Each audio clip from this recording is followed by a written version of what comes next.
Alright, what's up mga padli? Good morning, good morning.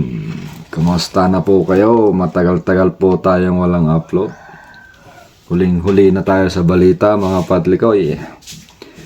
Ito nga, ang tensyon pala sa pagitan ni PBBM at ni VP Sara ay lalong tumitindi. At mukhang aabot pa nga mga padli sa sa gurguran. Ito nga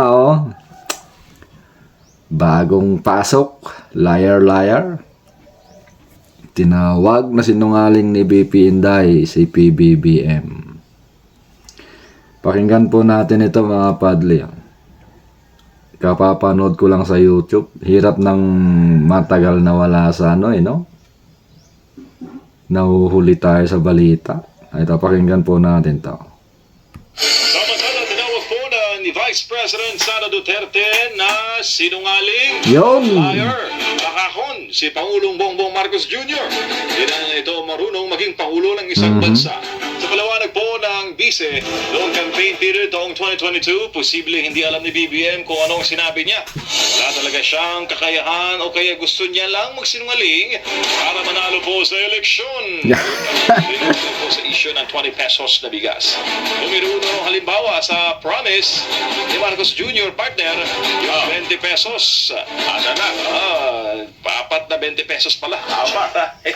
Bawat kilo ng bigas, imbis matupad, lalo pa nagmahal yung presyo ng bigas sa merkado. Pahayag po ni VP Sara, hopeless sa kasalukuyan ng estado ng bansa dahil walang ginagawa ang gobyerno, lalong-lalo na ang mga kalyado ni Marcos Jr.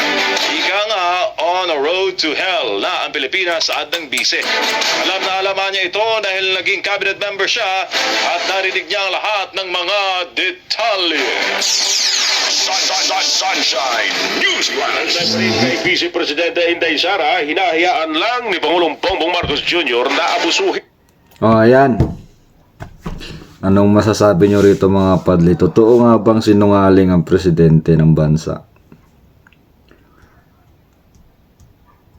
Sa totoo lang, yun, alam naman nating lahat, diba, na itong presyo ng bigas na 20, kapag nanalo siyang presidente.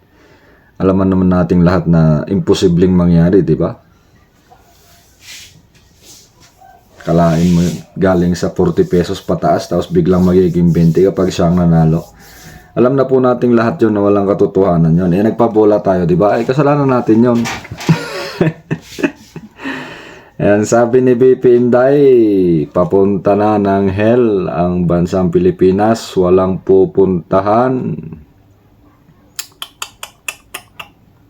At alam na alam nga daw ni VP Sara ito mga padli kasi nga galing na siya sa galing siya sa kabinet.